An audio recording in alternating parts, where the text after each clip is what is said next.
Hey friends, this is Nick. Welcome back to the Comeback Journey podcast. Here with me today is Jen. We met very recently. We worked together. Yes. And I said, hey Jen, you want to be on the podcast? And she was like, fuck yeah. Pretty much.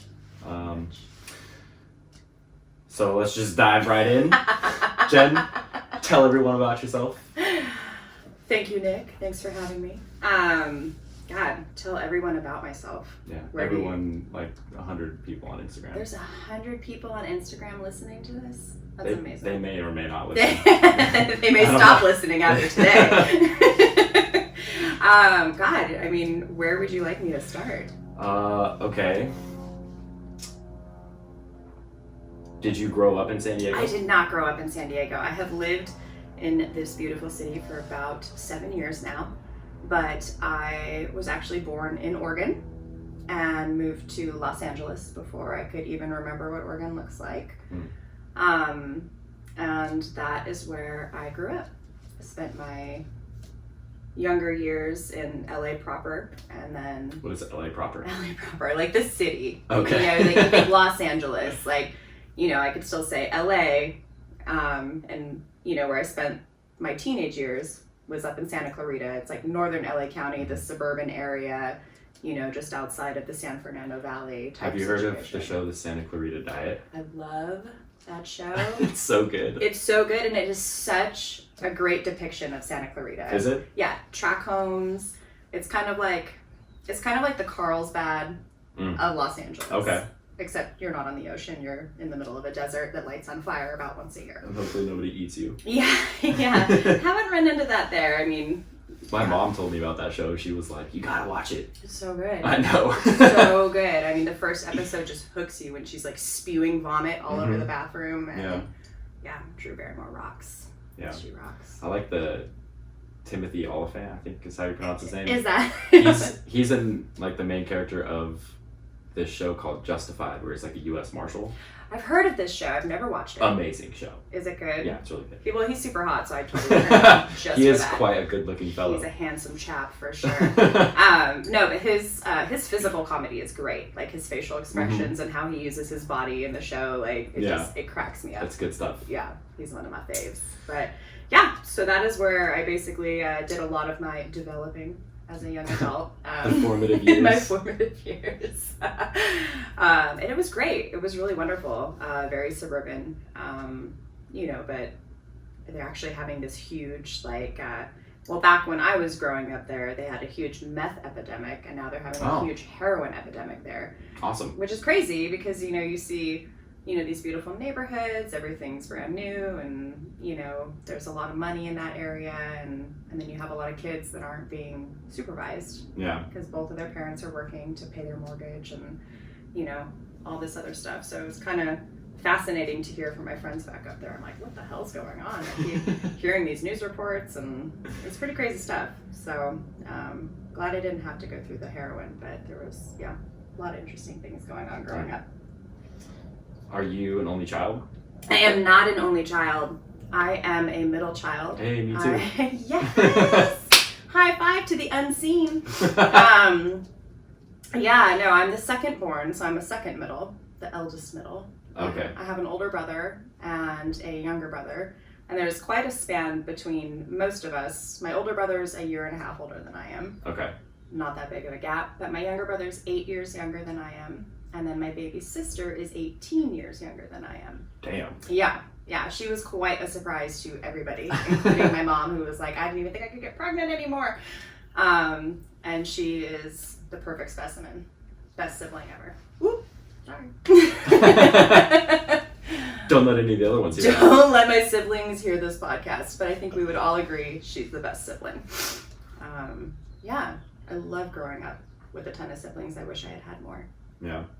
I have two brothers, an older brother and a younger brother. My older brother is 2 years older, and my younger brother is 6 years younger. So a little bit of a gap there too. Yeah. Do you feel like you missed out not growing up with a sister? You know, I honestly had never really thought about it. Really? Yeah. How do you think you would have been? Like, do you think you would have been a protective brother? Like, I don't know. I think I was, maybe, but from like 17 to 25, I paid zero attention to anybody but myself. So well, that's normal, I think, for that age. Ish. Sometimes, yeah. I'm trying to be nice to you. I don't know.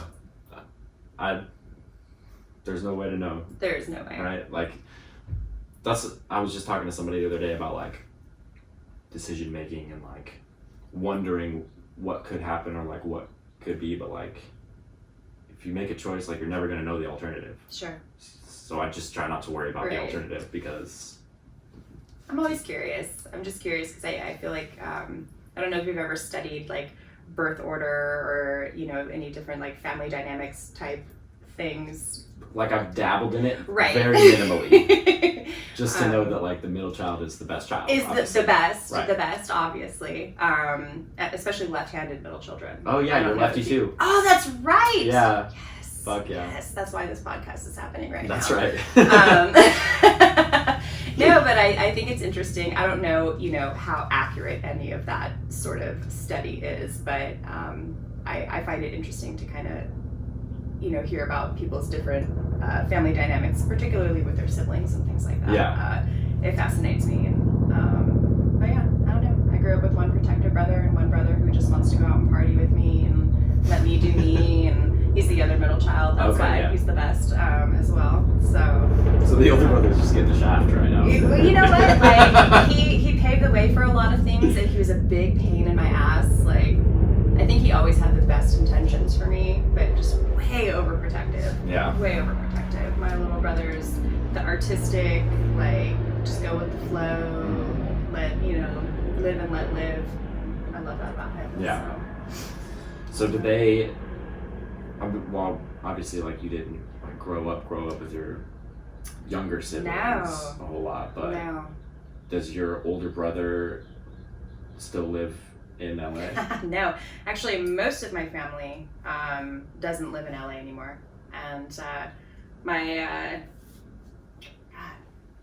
grandparents were, the ones that established us in Los Angeles as a family, and they had a summer home up in Montana, and so every summer that's where we would go to vacation as a family. We'd go up to Yellowstone and spend the summers there, and my mom fell in love with it. And she always had this like vision of her life where she was like, I'm gonna live in Yellowstone one day, and it'll be like Little House on the Prairie, and I'll be, Laura Ingalls, and this life that I wanted absolutely nothing to do with. And she eventually ended up moving there. Life always moves in different directions. She ended up divorcing my stepdad, who she had my two younger siblings with, and they went through crazy stuff that just forced them to move out of California. He got fired from his job, and all this madness was happening, and she was just like, you know what, I'm gonna live my dream, and I'm gonna take my daughter, and we're gonna move up to Yellowstone. And my little sister is basically an only child because the rest of us are grown up and out of the house, and now they live in Yellowstone. And then my brother followed suit, my older brother, and he now lives there. He just got engaged this last year, and awesome. Yeah, he's doing this, like, he works in a fucking mine. Am I allowed to cuss on this? Say what the fuck you want. Okay. He works in a mine. He does like mine safety and stuff like that. Like, I don't understand how he does it. I have a lot of phobias. That is definitely one of them. Like falling down a mine shaft? Not necessarily falling down a mine shaft, but I would never willingly go into a mine. Like, I don't care how secure it is. Like, being in the dark, no windows, no. I might go in just to check it out, but. Really? Yeah. Really? I have anxiety attacks just walking into a fucking IKEA. Like, oh, man. There's just no. If there's no like exit nearby, I'm not okay. Yeah, IKEA's. That's like a whole world. But you'll go into a mine? Yeah. Okay. I don't know. I'm going to a mine. Why not? Oh, no. It's interesting, but my little brother lives in Texas. He was in Alaska for a while. He's our little traveler. And what part of Texas? Oh, God. I think he's near San Antonio. Oh, okay. I think he's in like a smaller suburban outside of the city. I have an uncle that lives in Abilene. Abilene. Where's that? I couldn't point it out on the map. And you just I don't know. I just know that's where he lives. And he has a second house on Galveston Island. Okay. And I've been there, but other than that, I don't know a whole lot about Texas. I know it's really boring to drive through. Because it's so big, or there's just not a whole lot going on? I'm both. Yeah.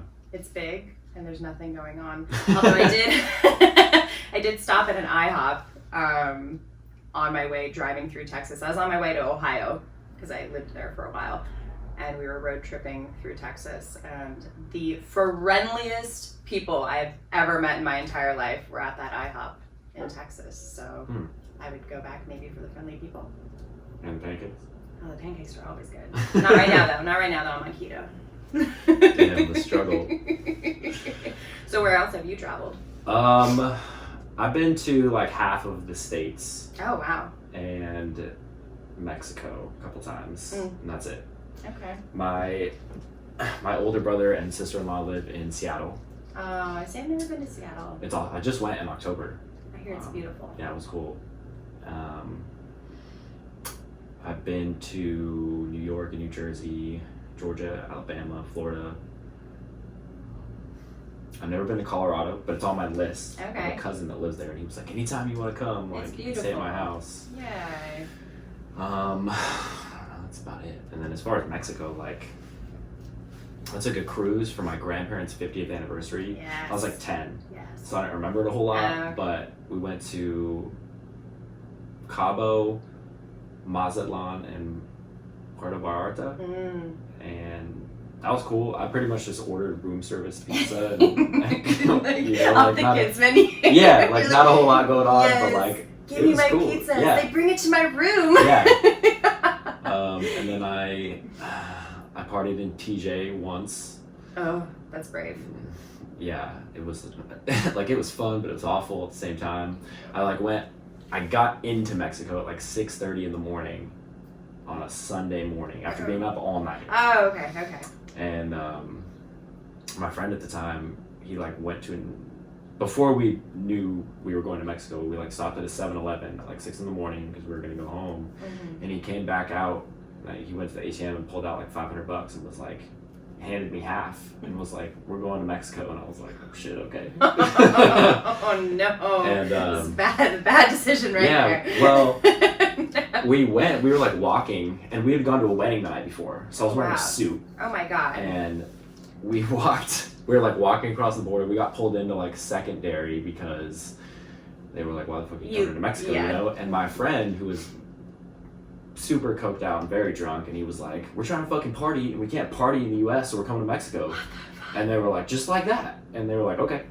What? Yeah. They were like, all right, whatever. All right, have fun. So we were there for like 4 hours, and then coming back, I had a Xanax in my pocket. I forgot about it. Yeah. And so I took it before we went back across the border. Little did I know there was going to be a long line to walk across the border. So it's like 10 a.m., hot. I'm wearing an all-black suit, and I'm like nodding out in line, trying to get back across the border. Oh my god. And that's the last time I went to TJ. Wow. Yeah. Wow. Not fun. No. Like, it was fun, but like I would never do it again. No, that doesn't sound appealing. Yeah. I mean, there's a certain amount. Yeah. The only time I ever want to be nodding out on a Xanax like that is if I'm about to get onto an airplane. You don't like flying? I hate flying. Okay, well, here's the thing. I love what flying produces. You know, I love to travel and see new places. So obviously, my ass needs to get onto an airplane. Right. But I have a lot of anxiety about certain things, and flying was one of them. And about, 6 years ago, which is one of the reasons that I moved to San Diego, I was dating this guy, and he's like, "You're afraid of flying?" And I'm like, "Yeah, I'm horrified." And he happened to have a pilot's license. Oh. And he was like, "Hey, if I took you up in a plane, like, and we just, flew around the airport and landed, how would you feel about that?" And I was like, "Okay, like, I guess I'll try it, And I got into the airplane, we took off, and it was amazing. It was great being up in the air. So I was like, okay, like, maybe I can try a commercial flight and do all that other sort of thing. And we ended up going to Colorado. We went to Denver to visit some of his family. And so I slowly, like, adjusted and, did some exposure to getting onto airplanes. And I've traveled to Africa now. And that's fucking awesome. Yeah, it's 26 hours of flight time. That's a long time in an airplane. But I did it, and Africa is amazing, and I can't wait to go back. So, yeah. But Africa. Yeah, like a safari. I did. I went on safari. It was incredible. Like, I can't believe that those words are coming out of my mouth. It really was like a once in a lifetime trip, and I took it, and it was beautiful. Epic. But yeah, I took a lot of Xanax to get onto that. I've worked through anxiety, but I still need assistance every now and again. But yeah. Okay. There we go. I'm gonna circle back a little bit here. Sure. So, did you? Let's see. Were you in school when you moved to San Diego, or like how old were you when you moved to San Diego? No, actually, yeah, I kind of skipped like this whole piece of my life. So I left Los Angeles at 19. I got married. Oh shit! Okay. Yeah, I was a Christian. I went to Catholic school for 8.5 years. Yeah. I was born again. Oh. Evangelical, Bible banging. Okay. Interesting. I'm talking like laying hands on people. They are slain in the spirit. I'm talking speaking in tongues because the Lord gives you a word. I am talking all sorts of very interesting things. And I was all about it as much as I could be. Did you do that to get married? Like, was no. that like a stipulation of getting married? I saw this man and I had to become a Christian. No, actually. I went through a crisis period in my life. When I was 16, I should travel back a little bit further. At 14, I started dabbling in a lot of drugs. Okay. And I was getting loaded all the time. I did a lot of crystal meth was my drug of choice. And fun stuff. It was a lot of fun.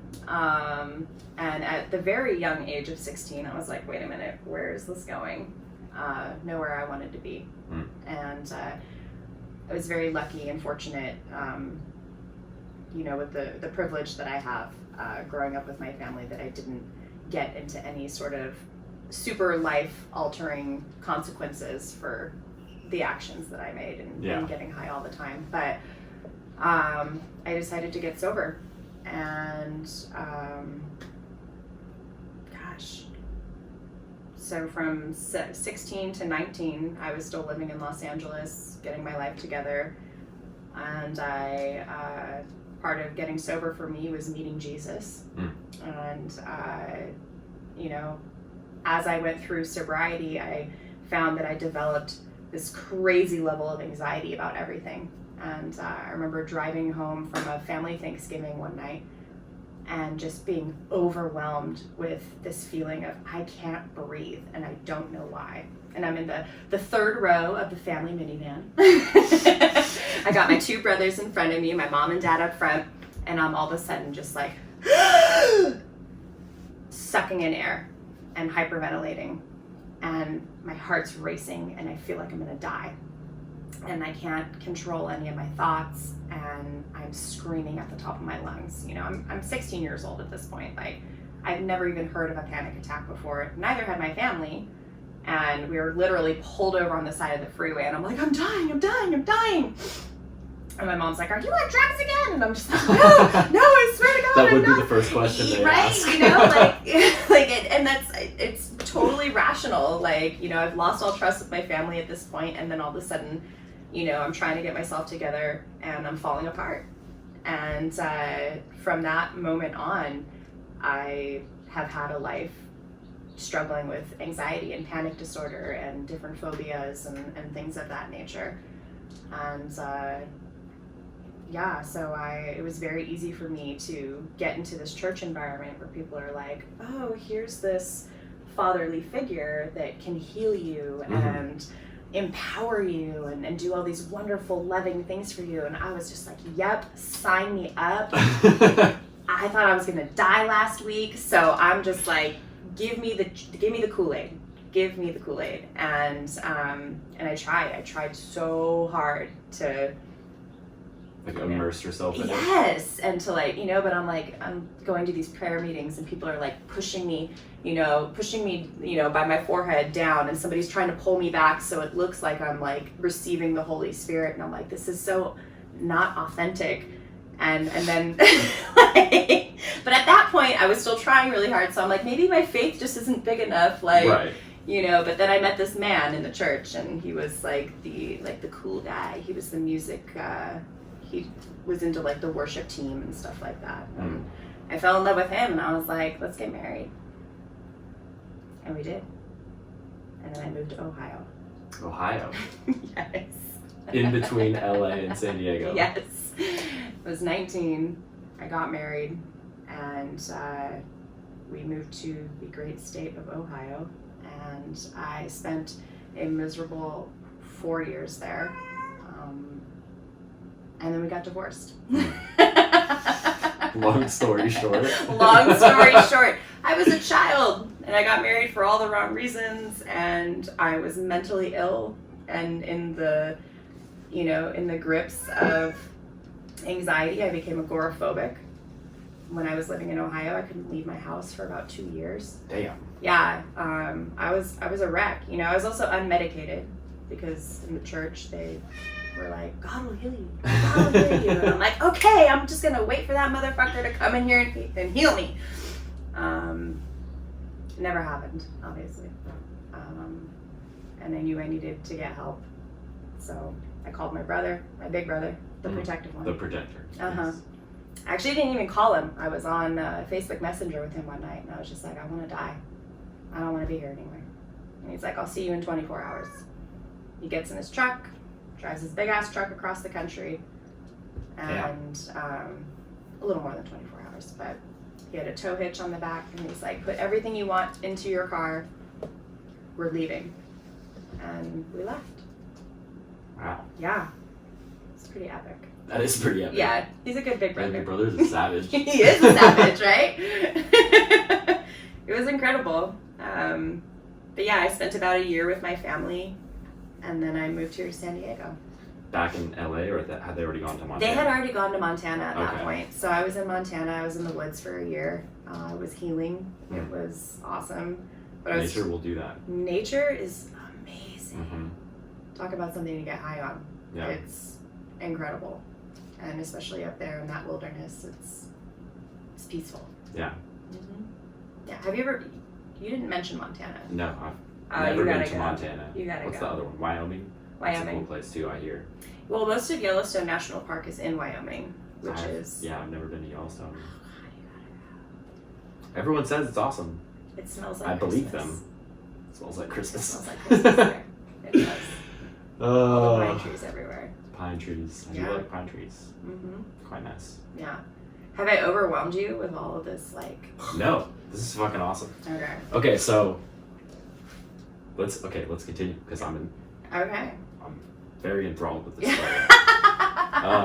Okay, so after you were in Montana, you had the nature healing. The nature healing. Yeah. Yes. Like a retreat, It was. Like an extended 6th grade camp. Yes, it was like science camp. No, it was great. There were ups and downs. My family at that point, my mom was getting ready to go through her divorce, and she was dealing with her own shit. And then here's her daughter, who's just a fucking mess, coming there and being like, I'm divorcing my husband, I'm falling apart as a person, I can't function, and she just didn't know what to do with me.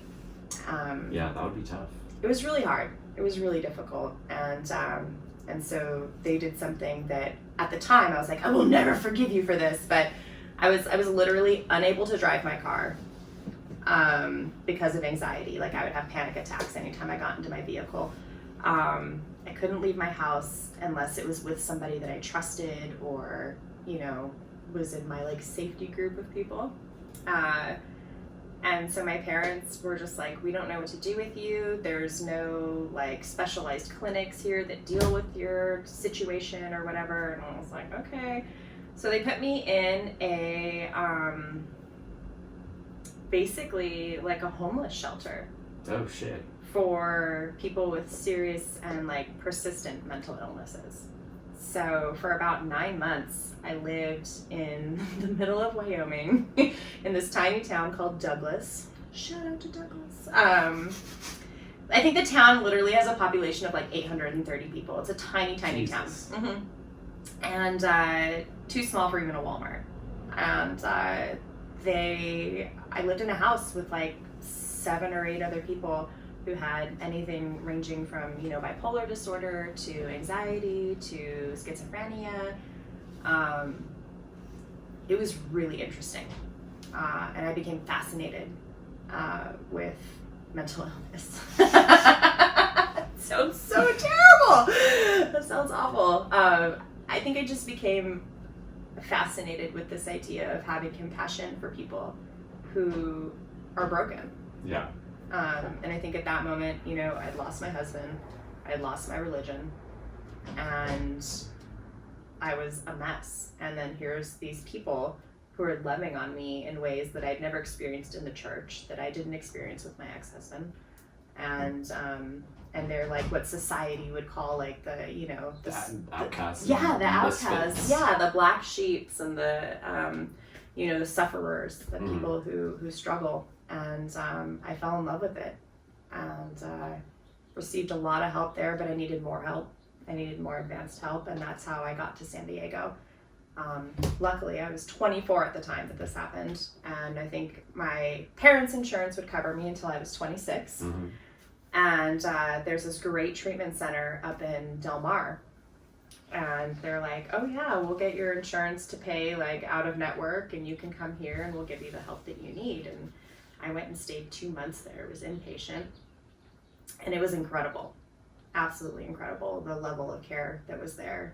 I was in a therapy session every single day. I had a psychiatrist that was balancing me on medications. There was group therapy and art therapy and massage and acupuncture and Reiki and biofeedback and bioneurofeedback, like all of these things that I'd never been introduced to. And I was just being bombarded with all of them. And it was great. It was incredible. And then I left there after 2 months and started my life in San Diego, working to get through all of these phobias and fears and anxieties that I had. And I'm still working on it to this day. Yeah. But, I can leave my house anytime I want. I can drive most places without being anxious. And it's freeing. But I'm still learning. So that's the thing, though, is like it should always be a learning process. Sure. So I went to rehab for the first time in 2015. I was there for 45 days, and I got out the day before my birthday, and like on my birthday I went out and like had a beer. So I was like, as long as I'm not racking lines in the bathroom, I'm good, Oh my God. And I totally get the it doesn't that doesn't work. And then I went back to rehab in 2017, almost to the day. It was like the first time I went was actually on 420. I checked myself in the rehab. Nice. Poetic. Did you do that on purpose? No, yes, I did do that on purpose. Real quick, segue. Did you get high right before you went in? Because I heard that's the best way to go into rehab. For sure. Okay. Yeah, both Okay. times. I just want to make sure. Yeah. Okay. Well, I more like the night before into the morning, and like didn't sleep and then went. Okay. But yeah. So, and then April 23rd, 2017, I went back, and those 2 years in between was just like a shit show of like worse and worse behavior. But it's like I'll be 3 years sober in like 2 months, and I'm still trying to figure it out, Right. I don't know. Right. I'm just doing the best I can, which I think is what anybody can do, That's amazing. I mean, do you find yourself like still struggling with like urges, or what does that look like for you? Sometimes, very rarely.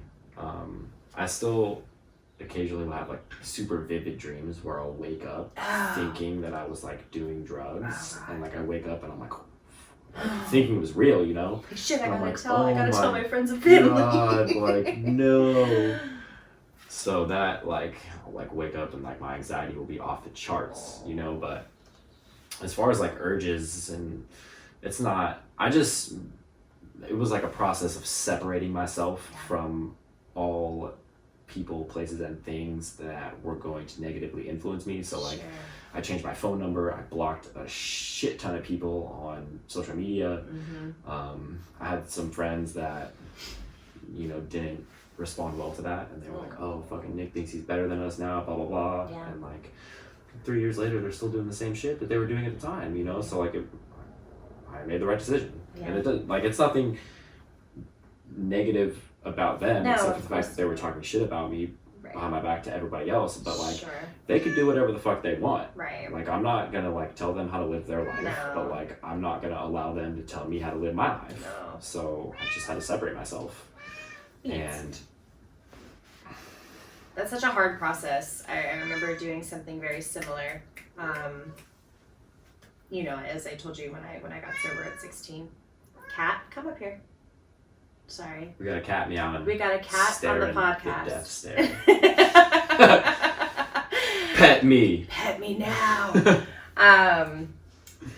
Just you know, it's creating a new lifestyle for yourself. You know, and essentially it's the same thing with anxiety as well. It's just, you know, choosing to move in a different direction and committing your whole life to it.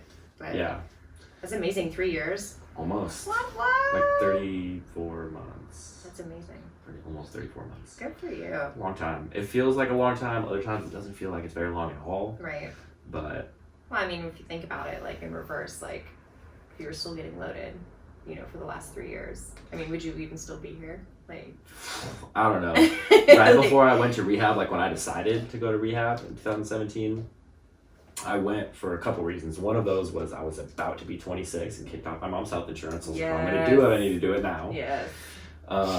But I got my tax return that year, and it was gone in like 24 hours, maybe a little bit more, but just on like drugs, alcohol, and cigarettes. You were very committed to this lifestyle. 100%. And I remember coming home one night after this weekend. Like I left my mom's house when I got my tax return, and I was gone for like 3 or 4 days, and like I told her where I went, and I was at, you know, a friend's house, and I came back like a few days later. It was like 5 o'clock in the morning, and I split an Uber with somebody, and like I got dropped off at my house, and I was fucked up on ecstasy, like super bad. And I had my hoodie pocket was filled with beer, and I had like an 8 ball of cocaine in my pocket. I can't even imagine you like this. And it's crazy, right? And I get to my mom's house, and I realize I'm checking my pockets, and I'm like, fuck. When I left days before, I left my house keys in my bedroom. So I was like, fuck. So I like try to sneak in through the side gate and go, and luckily my window's unlocked. So I like pry my screen off of my window and like crawl into my bedroom. At the time I had a futon like this right underneath my window, so like rolled onto the futon. Oh my god. And my mom works from home. Oh, okay. So this was like a Monday or a Tuesday, you know, so I'm like, fuck. So I like went and filled up like 6 cups of water so I wouldn't have to like get out, you know, and like I need to hydrate. See her, you know, and I texted her from my room. She was in the other room, like this is hours later, you know, in the afternoon, but I texted her from my room, and I was like, I think I should go back to rehab, you know? Oh, wow. Good for you. We like set a date for me to go, and then I delayed it for like a week because I wasn't ready, and then, but yeah, it's cool. Like I said before, like I don't do a 12-step program. Right. Although I've heard great things. I just, you know, I just try to, I do believe that like in like the universe and like all, you know, like, but I think ultimately it's like I decide how my life is going to turn out. Sure. And I don't need like a higher power to make decisions for me. Right. That like I am my own higher power. Right. Or somebody to blame something on, like the devil or. Right. Well, that's the other thing is like ownership. Yeah. And accountability. It's huge. So, and I like, there's like little areas where like, you know, I'll say I'm going to do something and I don't do it. Like, you know, I was supposed to go to the gym this morning. I slept in a little bit too long. It happens. It does happen. So like, it is also your day off. Yeah, I know, but I'd rather do it then than. Oh, gotcha. Okay. But it's, you can't be perfect all the time. So like, one thing that I struggle with a lot is like judging myself very harshly for like I was like in my head supposed to wake up at 6:30. I didn't get up until 8. I got up at 6:30, turned my alarm off, and went back to sleep. And I was like, "Fuck!"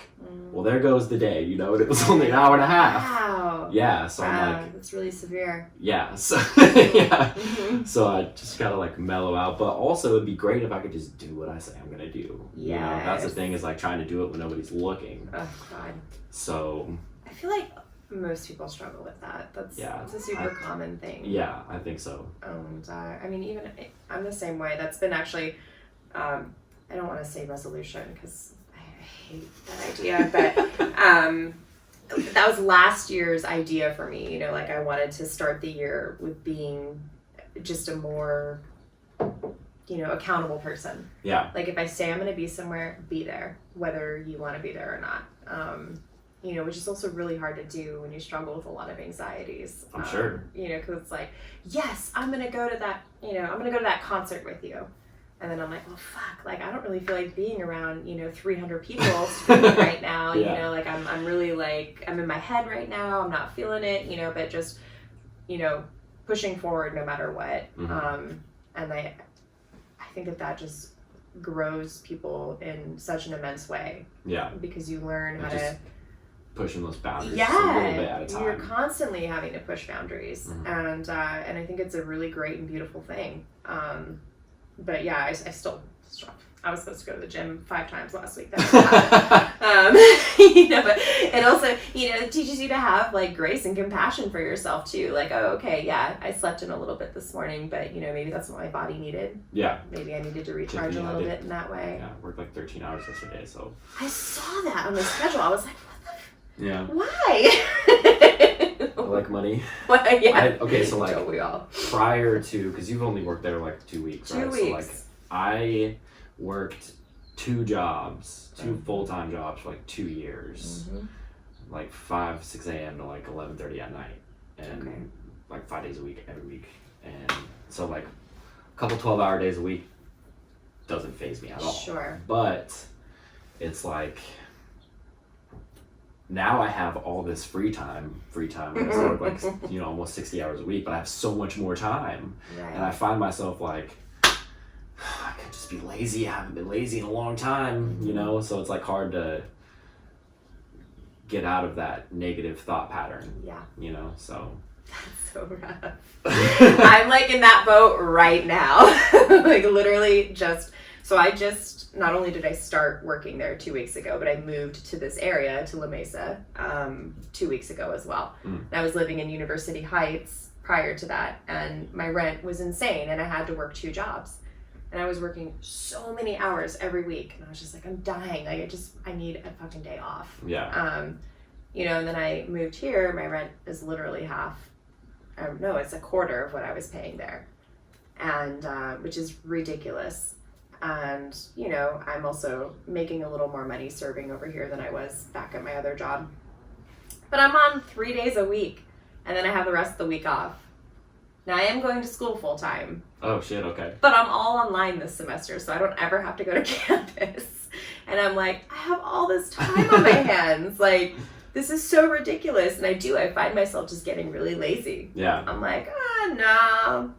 I can go lay in the sun. I can, you know, go hang out at the lake or do whatever. And it's just it's not working for me. So I totally get the, you know, the mindset and how it, you know, can quickly go downhill. Yeah. But it's just hard to like gauge. Like I'm trying to be like more structured with like my goals, right? So like, what do I want? Like I recently joined this group called the Level Up Collective. Like one of my friends started this. He's fucking genius. Level up, though. Level up collective. Level it's awesome. up. I like it. So he has us like map out 5-year goals and then break that down to 1 year and then 3 months and then 1 month and then 1 week and then daily. And then after that, there's a daily habit tracker. You can check off every day that you complete the things that you say you're going to do. Like on your phone? Like there's an app for that? It's just like a Google Drive. Okay. It's like a spreadsheet. Gotcha. So, but we're like split up into groups, right? So everyone in your group can see your progress and whether or not you're doing the things that you say you're going to do every day. There's right? that accountability. And he named me the group leader. No! Which I was like low-key hoping for. Shout out Jenny, good looking. Yes. But I was like, okay, like I gotta be on it, right? So like I haven't been 100% consistent with everything, but like and I was like a little worried because I was like, damn, like I put these, goals and like I don't want to change them because they're, I already put them in there, but it's like, you can change them. Like adjust as needed, so absolutely. But it's cool to like now I have this like accountability where I'm like, fuck, I gotta do it now. People can see me. Absolutely. That's awesome. Yeah, it's fucking rad. That sounds really incredible. Where do I get an invite to this group? No, I'll show you for real. That's super cool. I really like that. Yeah, that's kind of been, and I feel like it's been that way for a lot of people that I'm talking to after, after we turned 2020 this year. I feel like everybody's like, no, like last year was really difficult, and this year it's all about gains. It's all about, moving forward and progressing, and I'm really liking that energy. Yeah. Getting it from like everybody around me, like just people trying to move forward and trying to better themselves, and all about that action. So yeah, good for you. Thank you. That's awesome. Sweet. All right, let me circle back one more time. Circle. Okay, so you were at Del Mar, and then you, after Del Mar, came down to here, like the actual city of San Diego. Yeah. What happened then? Yeah. So I moved in with this guy that I was dating who had suggested the treatment center, and he was somebody that I had known from when I was living up in Los Angeles. Oh, okay. And when I was getting sober and stuff like that, I was part of this like peer support group, and he was a part of that as well. And we just kept in contact over the years, and he was a really great friend of mine, and he and I kind of just fell in love with each other, and he's like, just stay here in San Diego. And I was like, okay, sure, why not? Like, it seems like a decent place. and so I stayed, and we were together for 6 years, and we were engaged for 2. And I started to have all of these like health issues. Like I put on like 30 pounds within like 7 or 8 months, which is a lot of weight to gain in like that period of time. And I couldn't figure out why. Like there had been no changes in my diet. Like I was still working out and doing all these things. And so, my anxiety also started to creep up in ways that it hadn't in years. And I was, feeling less inclined to travel and to do these things that I had normally done. I had started to get more phobic and just feel anxious all the time, which was not my normal at that point. Like I had done a lot of work and was continuing to do so, and just felt like the struggle was getting harder and harder and harder. And so he and I ended up parting ways. I won't say anything negative about him because he was great for a lot of things, but we were just heading in different directions. Yeah. But I ended up moving to Temecula for about 9 months with my family while I was, mending my broken heart. And I went to the doctor, and they told me that I had this this weird disorder called polycystic ovary syndrome. And so I'm basically like growing all these cysts on my ovaries, and it's making like sugar regulation in my body really difficult. Sounds gnarly. It's super gnarly. But it also explains a lot of things. Like I was never able to conceive a child with my ex-husband. Like we tried for 4 years while we were together, and it never happened. Like, which is a super, super common side effect of this disorder. I just had no idea that this was going on in my body already. Okay. And I didn't know it. And it's a very common disorder. to which there's, come over here. She's like, there's a closed door, I must get in. So that's why I do things like, I told you I was doing the keto diet, because it takes all sugar out of my diet. And since my body can't regulate sugar normally, that's really healthy and beneficial for me. Okay. And like the complex carbohydrates and things like that. So, there's lots of like nutritional stuff that you can do to treat this disorder. There's no cure for it, unfortunately. But just like management. Just management, yeah. Basically, just being responsible. Like it's, I'm also getting older. I'm 32 now, and my body's like, oh, well, you now need to actually take care of me, or I'm going to start falling apart.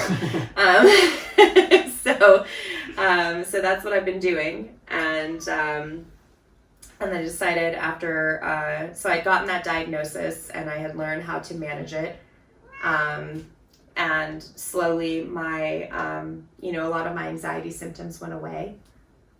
Which was pretty incredible. Just from changing your diet. Just from changing my diet.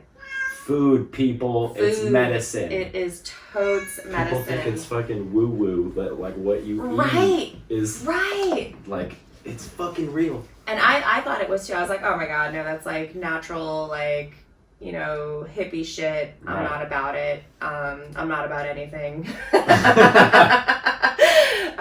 God, I've been so stubborn. But it's true, like you are what you eat, and if you're just feeding your body junk, like your body is gonna clank around like a junky ass car on the road, like, and it's just gonna slowly not work for you. So that was a big healing time in my life too. And afterwards, I'd sworn off all people except for my family. I'm like, these are the only people who are going to be in my life, and I'm not going to date anybody. I'm not going to do anything. I don't want friends, nothing. And at this point, I'm still seeing a therapist, which, by the way, I've been seeing one since I was 15 years old. But this one specialized in anxiety disorders and things like that. And shout out to Bridget, who's probably not listening, but she, fire. Best therapist ever. Top notch. Top freaking notch, worth every penny, even uninsured. She helped me get through a lot, and she was just like, Jen, I want you to get back out there. I want you to start talking to people. And I was like, fuck that. like who? No. You've had a lot of great advice for the last year and a half, but this is just going too far. And she's like, no, Jen, like, please do it. And I was like, fine. So I went onto Facebook one night, and this guy, Tim, that I had been friends with over the years, I had met him at a coffee shop that I had worked at when I first moved to San Diego. And he was working on his master's degree and coming in and studying every night. And I always thought he was a really sweet guy, and like we just got along with each other, but I was dating somebody at the time. He was as well, yada, yada, yada. Just friends. And I was like, oh, okay, cool. Like, I'm not even super attracted to this dude. Like, he's just super nice, and he's talkative. So I'm like, I know I can at least have a conversation. That will count as my therapy homework, and that'll be done. So I'm on Facebook Messenger, and I'm like, hey, Tim, and he's just like, hey, and of course he's just like, blah, blah, blah, blah, blah, blah, blah, blah. Like, he's a total talker. You should have him on your show. You'll be here for days. Okay. And he and I are just chatting it up, and he's like telling me about his ex, and he just got out of a relationship about a year ago, and I was like, it's been about a year for me too, and now I'm just trying to make friends. And he was living in San Diego, I was up in Temecula, and he's like, hey, there's great hiking up there, why don't I come up one weekend, we'll go on a hike together, because that's what 30-year-olds do now. We hike and drink coffee. Otherwise we die. So he comes up, and we go on this hike, and then we're out having lunch together, and I just remember thinking, wow, I don't ever remember being like super attracted to you, and like in this moment I'm so feeling you, which was so weird because it's not at all what I wanted. I was completely against everything that I wanted. And so we played that back and forth game for a while, for a couple of months, and then he came out one night to go have an evening out on the town. We went to dinner and had some cocktails at this really great restaurant in downtown Old Town Temecula. And this is gonna get super mushy and like very like movie style. Bring it on. Get ready for it. Now I've amped it up to be something it wasn't. It was a beautiful, chilly night. We were walking along. There's this beautiful fountain in front of this courthouse. And he's like, let's go sit by the fountain.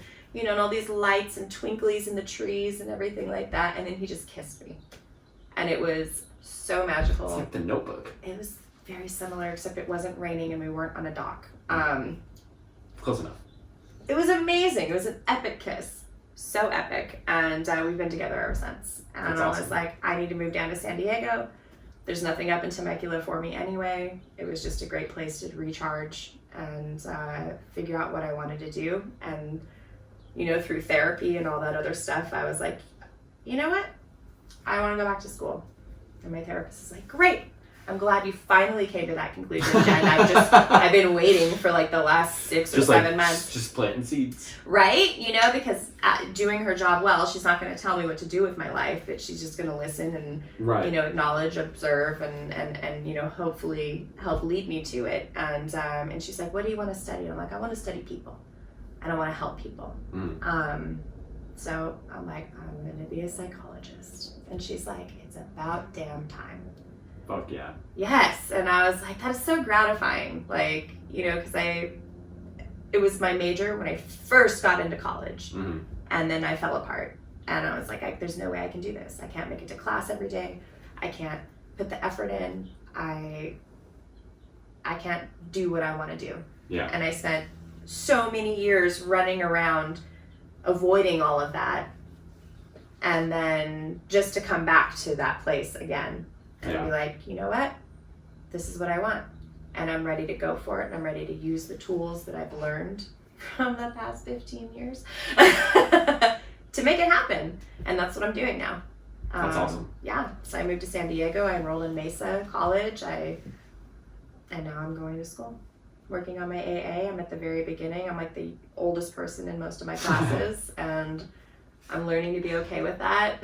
And be okay with the process. But now living here in a place that's cheaper, I can go to school more.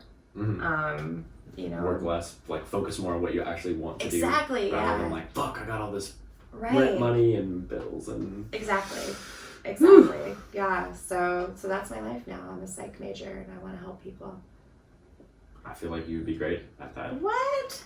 Thank you so much. Got a lot of valuable insights. I do, and I just want to do it. Yeah. It's where my heart is. It's where it's always been, and it just took me a while to be okay with it and go for it. Peel back the layers and be like, what do I want? What the hell do I want with my life? I mean, isn't that what we're all asking ourselves? Yeah, I ask myself that shit every day. Fuck, man, what do I want to do? What do you want to do, Nick? I don't know. I don't really know. I was talking about this on not the last podcast, but the one before. My friend Cody, he's like a recurring guest. He's been on like 3 of 8 episodes. I love that. But we have like these crazy deep conversations regularly. Like we can sit and talk for hours like this about deep shit. That's good. And it's just regular conversation, right? So it's good, authentic conversation. It's the kind of shit that you want from everybody you meet, but people won't go to that level all the time. Like he split the microphones with me on OfferUp and like let's fucking do this, you know, and I went out and I got a credit card. Yes. I got approved. I fucked up my credit when I was younger, so like like most people. So I got approved for a credit card and I went out the day it came in the mail and bought that laptop, maxed out the credit card. Yep. And then I started doing this. That's amazing. It's fucking awesome. It's really cool. Like I don't know really what the point of it is, but it's fun. I enjoy doing it, you know, like it's not making me any money yet. I don't know if it ever will, but like I enjoy doing it, so I actually loved it. Right now. Yeah, when I first met you at the Pioneer and you were talking about a podcast, I was like, what is he talking about? And so I inquired. Yeah. The way that you described it to me, I was like, that sounds really cool.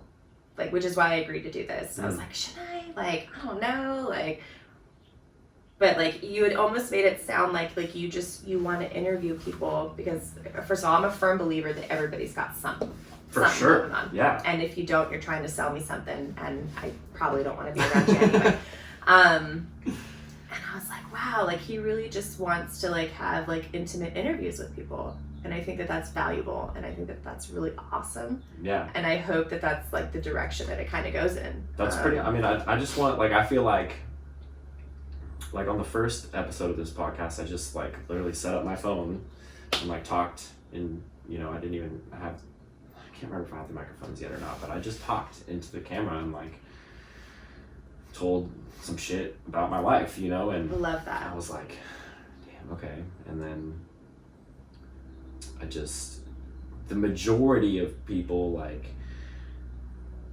it's been like my buddy Cody and then like his brother Casey, they're like my two best friends, you know, and then my girlfriend on one episode, and then like Cody and Casey's mom. So it's all like people that I'm like sure comfortable with, yeah, you know. And then I was like, you like asked about the podcast, and I was like, you trying to be on the podcast? I'm trying to like break out of like so people that I like, my really good friends that right. I can like talk to and like not feel like really, you know, yes. like, because I was like a little uncomfortable doing, you know, because it's sure. like weird. I was hella nervous about you coming over here today. I'm like, oh my god, like, and you're my manager, so I'm just like, oh shit, all right, well here it goes. You yeah, know, so like, but I'm trying to like branch out and like we were talking about earlier, like push boundaries a little bit yes. and like get out of my comfort zone so that I can evolve like as a person and hopefully evolve this podcast as well, and like yes. that's all I'm trying to do is like bring value to people, because there's people that, like you said, everybody's got something. Everybody does. So like if somebody else can hear that, be like, oh shit, for sure, I was feeling that too, like, you know, and then like who knows where right. it could go. But I love that. I love the idea of, you know, having something that could potentially reach people. And especially when I was in therapy, I was talking with my therapist because I was like, yeah, I want to be able to reach out and help people. And I talked about starting a blog, just because I don't like the way my voice sounds recorded. So, which I think is actually really common as well. So I was like, I could never do a podcast, but I was like, I'll do a blog. And I love this idea of injecting humor into things. Because that's probably all the demons. That's a good way to cope with like the negative, all the crazy shit that people that There's like you've so been through, or like shit. people go through. Like you gotta be able to joke about you it. have to, like I don't know how people don't. Like, I mean, I get that it's serious shit. I really, really do. Trust me, I get it. I couldn't leave my house for 2 fucking years. Like, I totally get it. But if I didn't laugh about that, I would be putting a bullet in my head, like, or you know, like it just. I would still be really lost. Yeah. So I love this idea of laughing about things, no matter the seriousness of them. I mean, there's a time for it, but yeah. So I can't wait to hear more. Yeah, I don't see this stopping anytime soon. Like it's just at the beginning, so like I'm just endless Sky's possibilities, you know. And that's the thing. That's the cool thing about this is it's fucking free. Yes. Like it cost me like. With like, let's not count the laptop. Yeah. I don't only use it for this, you know, so it was like sure. a good investment, you know, but the microphone and the microphone stands and the audio interface, like I'm in like $250. There you go. Maybe $300. And you're like, doing something you enjoy. Yeah, and I can just upload it to the internet and anybody can see it, which is cool. And it's fun and I enjoy it, right? So like, that's the point. And you get to meet new people. Yeah. You know, like you and I probably would have never had this conversation had you not Highly been like doubtful, you know? Super doubtful. But you're like, I have a podcast. I'm like, fuck it. I need to meet new people. So Well, you said your boyfriend's a chatterbox, right? He's a total chatterbox. He will chat your ear off, and he will be very inappropriate most of the time. Yeah. He's an open book, and he's crazy, and he's an artist, and he's into all this audio stuff. Artists are all crazy. They're all crazy. That's why I love him. He's my wild child. I'm like, okay, calm down. No, we balance each other beautifully, and you should totally interview him. I'm gonna have to do it now. It's out there. I'll do it. You know. I know, right? Now we have accountability. Level up, sir. Shit. All right. Well, fuck. I think that's gonna do it for this. So. Yeah. For this episode. This is episode 9. This is episode 9. It's a good number. Yeah. I'm like, does it mean anything? I'm trying to think of all the superstitious shit I've read. Nope. I don't know. I don't think. I mean, I'm sure the number 9 has some significance somewhere if you look it up on the internet. I don't know off the top of my head, but I'll Google it later. Yeah. Well, thanks for having me. Yeah, Nick. this is awesome. Yeah, it's been great. Thanks for sitting on my 70s shag couch with me in my new home here in La Mesa. I have a similar rug. It's purple. Yes. Yes. Awesome. All right, everybody. Until next time, peace out.